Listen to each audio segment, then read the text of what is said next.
আরজিকর কাণ্ডের প্রতিবাদে উত্তাল দেশ। কান পাতলেই শোনা যায় কাদম্বিনীর বিচারের দাবিতে চিৎকার, পরিবারের বুক ফাটা আর্তনাদ।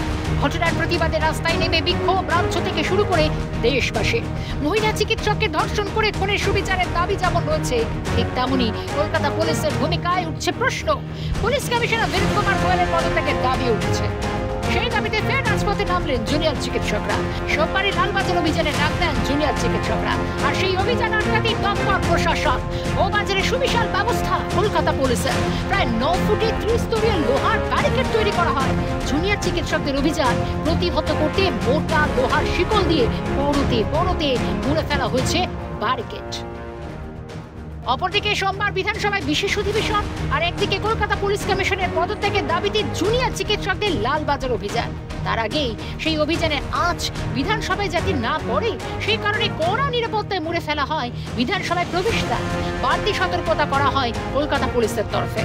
কড়া নিরাপত্তায় মুড়ে ফেলা হয় বউবাজার থেকে শুরু করে বিধানসভা চত্বর। তৈরি করা হয় লোহার ব্যারিকেড। জুনিয়র চিকিৎসকদের অভিযান প্রতিহত করতেই আঁটো নিরাপত্তা পুলিশ প্রশাসনের।